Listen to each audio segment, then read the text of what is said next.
Aloha, welcome back. For this next half hour, we are featuring two more Democratic primary candidates. They are running in a winner-take-all race for Senate District 24, the seat being vacated by Jill Takuda.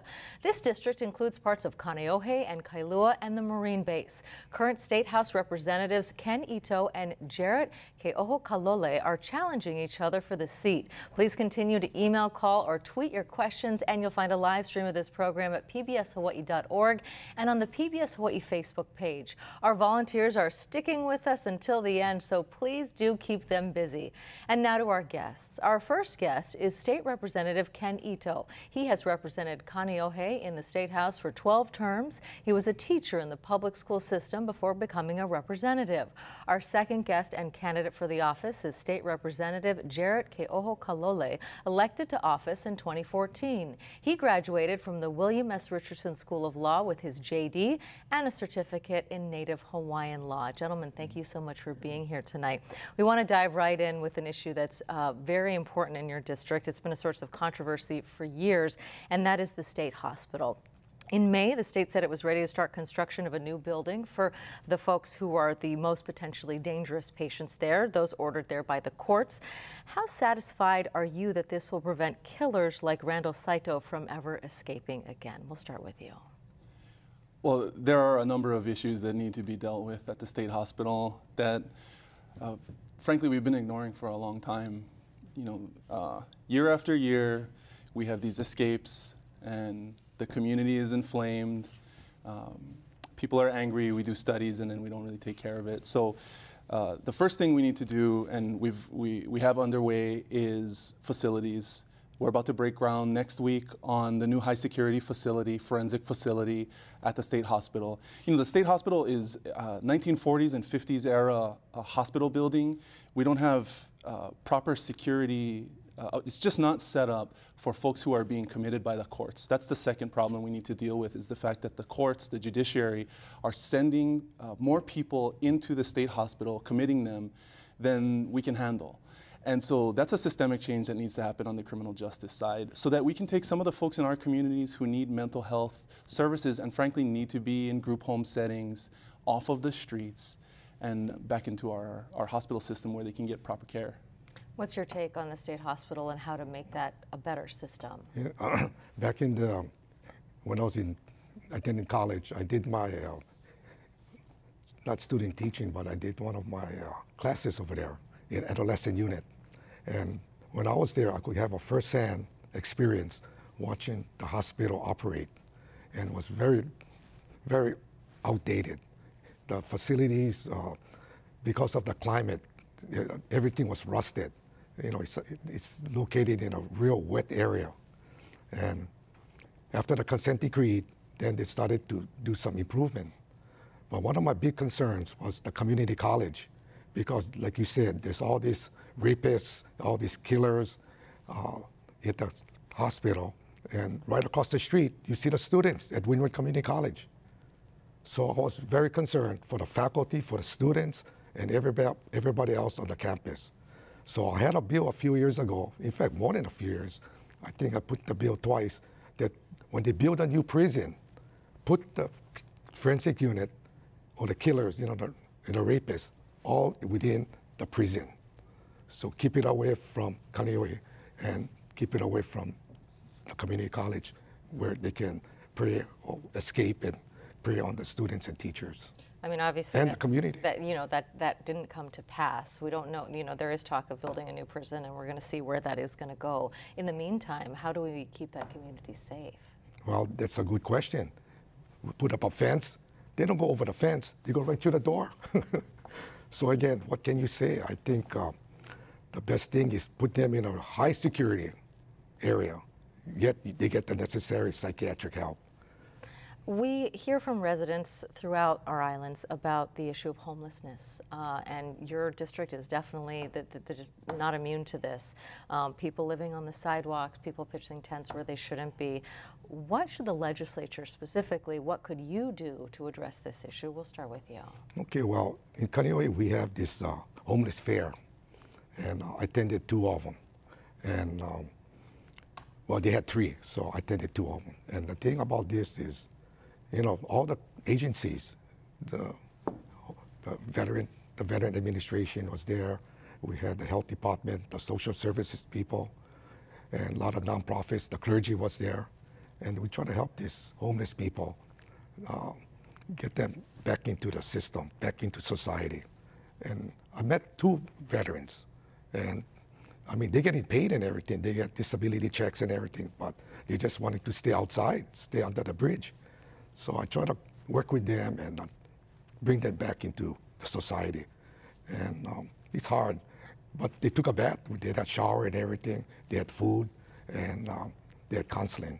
So slowly, I think we have to get involved, get these guys adjusted to go back in the community. The representative is talking a lot about services. Do you think services is the answer? So that's part of the answer. A big part of the answer is money. We made a big investment this year in the legislature. I was proud to have played a part as majority policy leader on making sure that housing and homelessness were major initiatives at the top of the agenda. So providing housing, like I mentioned before, some of these folks with severe mental health conditions, we need to provide group home facilities for them, because some of these folks just can't make it on their own. They need services. We also need to have a serious conversation as a community about drug abuse. A huge portion of the chronic homeless population are addicted to drugs, and we just don't have enough bed space available, and we don't have a system set up to divert folks who have substance abuse issues, mental health issues, into services. And so that's the other part of it, is we need to change these systems that were frankly just not designed to deal with the homeless population we have today. We've started to do that in Chinatown. The new chief of police, the HPD chief of police has been really supportive of their HELP initiative, which is basically taking social workers and social service providers out with the beat police, who are the de facto social workers in our communities. In any given community, the police know who all the homeless are, what conditions they have, who's violent. And so when you have the social service providers with them on a call, instead of arresting them and putting them in jail where you get no real outcome and they get released 2 or 3 days later, they connect with them right there and see if they can accept treatment, if they want treatment. You just get better outcomes when you're offering services to people, right when they need the help, right when the police and the first responders are there. So our ERs, our criminal justice system, we just need to provide more access points for folks to get treatment and services. And so we've started to do that in places like town, and it's time to move that out to the windward side, where I think a lot of times we get ignored because we're not always on TV. Our homeless population is not always on TV. Folded into the whole homeless issue is the issue of housing, of course, and the issue of illegal vacation rentals, which is very acute in this particular district. We have someone Danny writing in from Kailua says, what are you going to do to solve the illegal Airbnb issues in Kailua? We'll send it to you first. So, I've actually gone against the House position on this issue for the last 3 years, really. I don't think that the state legislature should be tacitly approving this continued illegal activity, the illegal vacation rentals in our community, unless you can prove that those units are compliant. Now, the mayor just came out with a proposed solution to the vacation rental issue on Oahu this morning, which my understanding is moves the needle in the right direction. This is something that the counties need to crack down on, frankly, and improve their enforcement systems, and really have a discussion about whether, if we really do have grandmas in their community that want to rent out a room, is there a way to manage that so that you don't have all these residential impacts? Are we going to have these units paying higher property taxes? Because I think for sure they should. And are we cracking down on the people that are really profiteering? Some studies indicate 70% of illegal vacation rentals are owned by foreign or out-of-state buyers, and that 27% of listings are made by individuals who own 20 houses or more. And so these folks are just cheating the system, and I think they should pay. I think we should be cracking down on them. And the state can provide tools to empower the counties to engage in that, but I think we need to allow the counties to work on their enforcement regimes first before we start having discussions about revenue generation. What's your answer to Danny in Kailua? Well, this year we have already the mayor, he has this, the city council is addressing this issue. I think a couple of days ago they had that bill 33 that dealt with monster homes, and multi-generational homes. So I think the tax department should get involved and tax these homes, and according to the value, the assessment value, that it should be for like a hotel. You know, with a lot of this, we just hear that the issue is enforcement, that they just don't necessarily have the people on staff to take care of this, and so that's why we're seeing this proliferation. I mean, is there something specific that the legislature can do to address this? Because, you know, we did these quality of life shows, and across all of the islands, this is an issue that people are really angry about. Well, we have that. I just had a call a couple of days ago from Manawili, and this person said he's seen a lot of activity going on, traffic going in and out these two houses. So I'm investigating right now and find out if it's true. If it's true, well, I'm going to call the city and I'm going to call the tax department and send one investigator down and see what they can do. Josh in Kaneohe is asking about climate change tonight. What are your views on climate change and sea level rise, particularly in Kaneohe? Oh, wow, that's, in Kailua especially, you see a lot of erosion. You see the sand, getting washed out. You see the palm trees just sticking out right on the beach. And it's a difficult question. You know, you put a wall there, something happens. I was in Micronesia and I saw total devastation of land. Like 100 yards out, you see one palm tree. The rest is all water. They get those monster tides. And I think the city have to somehow come up with a plan that somehow rezone all the shoreline. And because, I mean, you can, the hotels too, I don't know what's going to happen in the next 30, 40 years. The water might go right into the hotel. And that's something I think we got to do, you know, get planning, get the city, get the zoning people, the Corps of Engineers, get one multi-task force and come up with some kind of zones so we can at least plan that, you know, these are the areas that we don't want construction, we don't want any kind of development.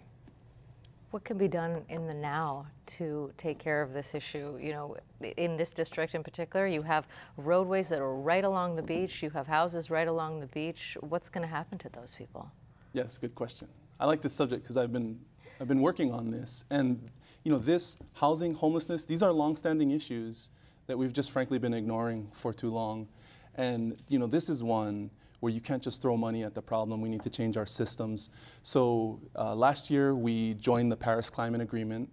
And one of the functions of the bill that implemented that agreement was to initiate the Climate Adaptation and Mitigation Task Force. We've done a lot of work on renewable energy and you know, addressing our carbon footprint and getting to more renewables. But now it's time to deal with, like you said, what are we going to do during king tides? I've been through neighborhoods in Kailua where the streets are inundated during king tides.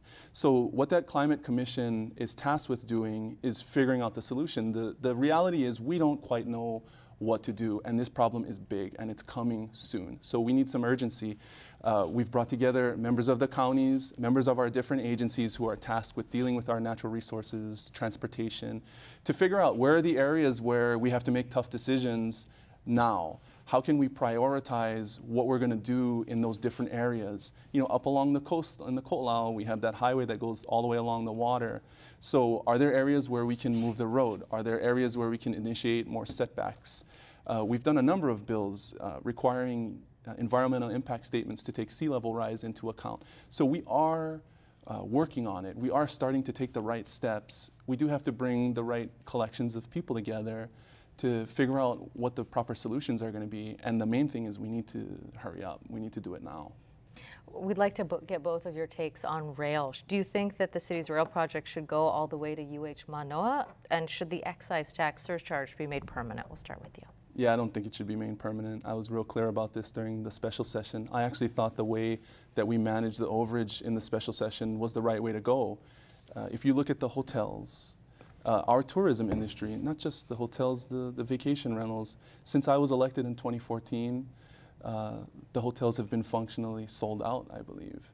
And we have flat revenue. So we use the House proposed using the transient accommodation tax, the hotel tax, to cover the overage. Because I think regular working people, whether you live on the windward side or out on the west side, they've paid too much into that project, and we need to get it under control.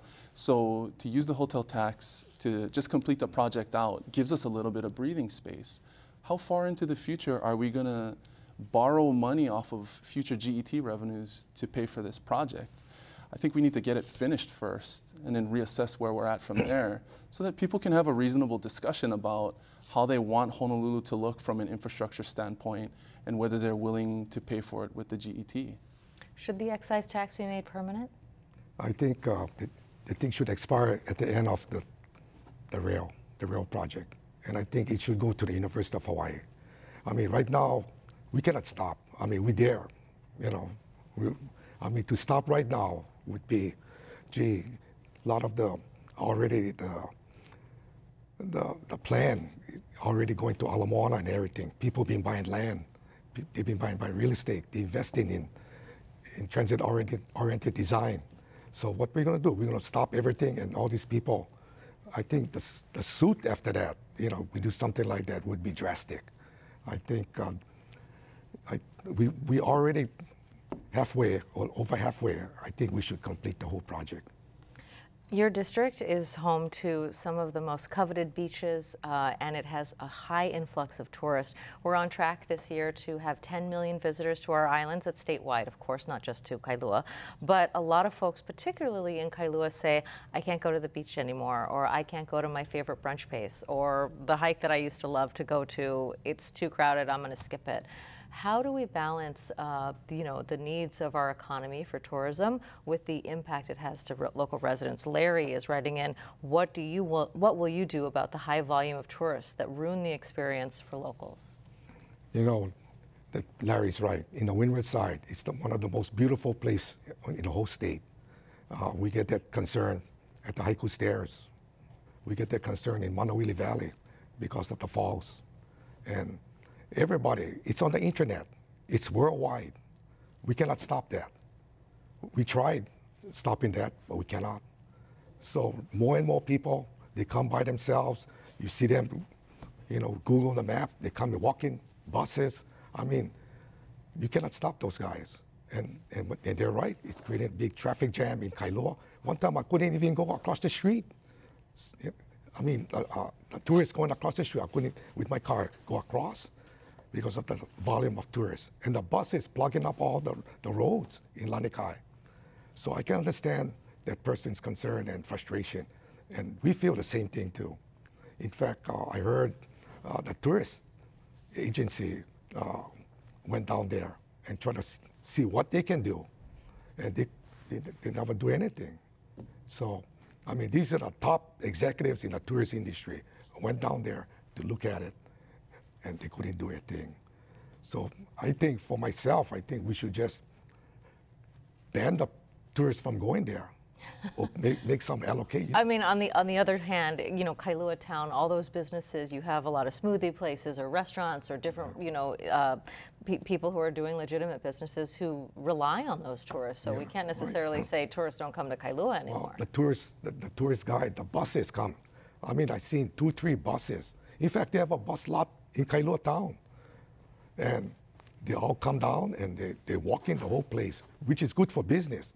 I mean, the business people are very happy. But when you go down to the beaches, the recreational areas, it's total crowded. I mean, devastating.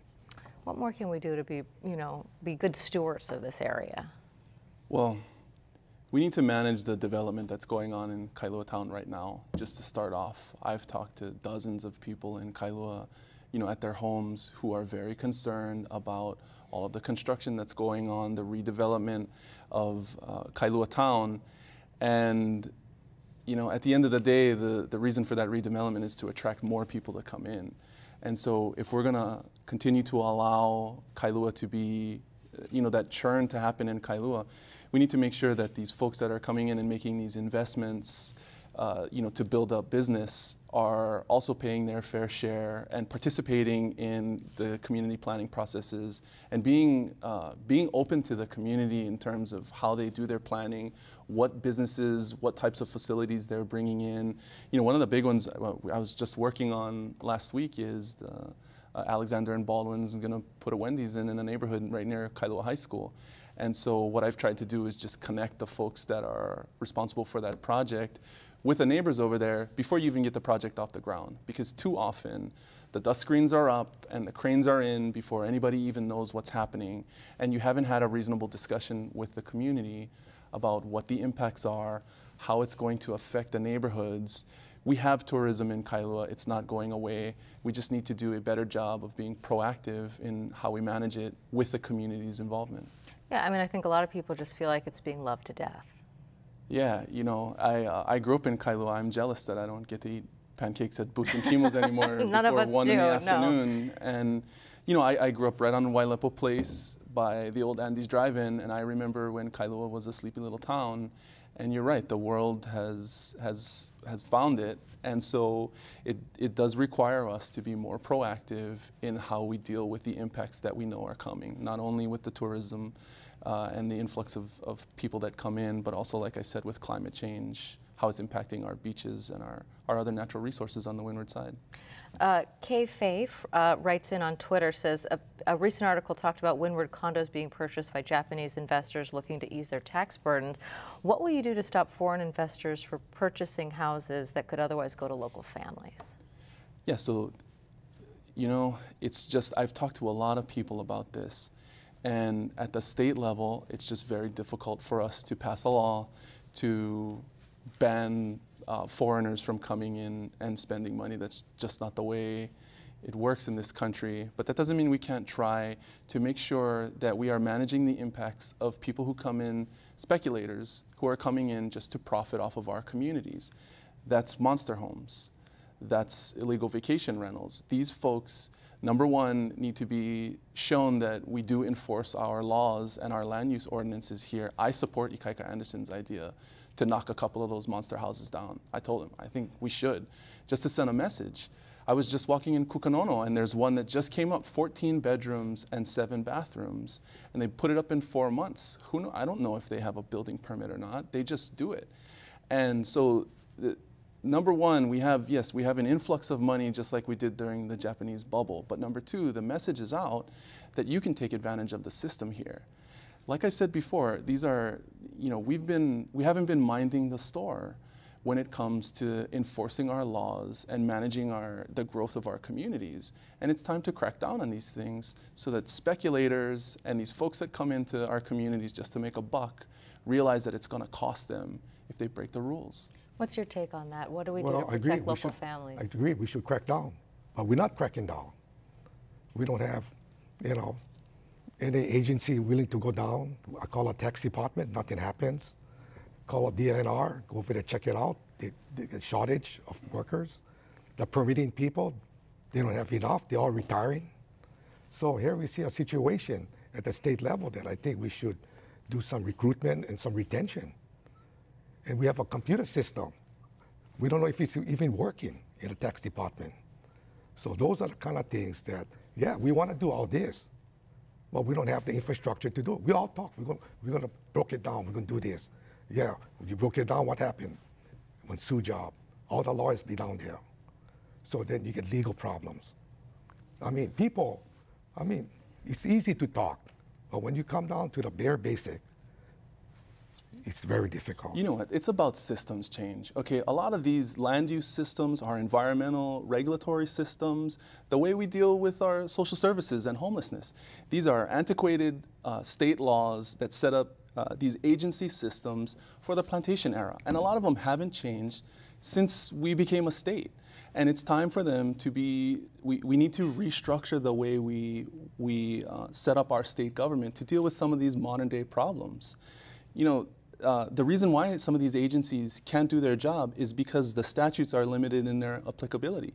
So none of these TAT, our hotel tax statutes, the tax department guidance on on illegal vacation rentals, they don't exist because our administrative rules and our statutes don't refer to vacation rentals because it's brand new technology. So we do need to empower them, and we can do that by changing the laws. We have just 2 minutes left, so we want to be very brief. I just want to follow this. You know, Governor Cayetano came up with this very good plan. Reinvent government. Reinvent government now. And he spent his whole tenure doing this. And what? We say we got to reinvent again. Well, we have just, like I said, we just have, less than 2 minutes left. So in that time, I would like to ask each of you, what, absentee ballots have come in the mail. People are filling them out as we speak. Why should they check your name in the box? I'll let you go first. Well, I think I have the experience. I think I have the leadership ability to get things done. And I think I have the experience of all these years. I'm the type of guy that listens to the people, and I'm action-oriented. I respond. When I was in the military, I belonged to the unit that responds real quickly. There was a strike command. So that was part of my DNA, the training. And also, I want to also say that all these years, I've been very responsive to the keikis. Education. Education is the main thing, I think, for all problems. Okay, I have to leave it there to give you a chance to respond. Just why should folks check the box? Because I want to reinvent government. I think we should keep reinventing it until it works, because it doesn't work. And I don't think anybody disagrees with that. I don't think that we should not act because we're afraid that it's not going to work. I think doing something is better than not doing than doing nothing. I think all of these big problems require urgency. They require new perspectives. We have to try. If we fail, we'll just keep trying until it works. Because I'm worried about, handing over a Hawaii that's worse for my children than it was for me growing up. I'm really concerned about that. That we came out of the plantation era and we might be going back now because of the way things are going. And so let's keep trying until we can get it figured out. Okay, well, thank you both for being here tonight. Representative Ken Ito and Representative Jarrett Keohokalole. We're going to take another quick change, and we'll return in just a few minutes to hear from the three candidates running in the Republican primary for governor. Daryl Huff is taking over as the moderator. Please enjoy this Hiki No story from Kauai High School. Stay with us. We'll be right back.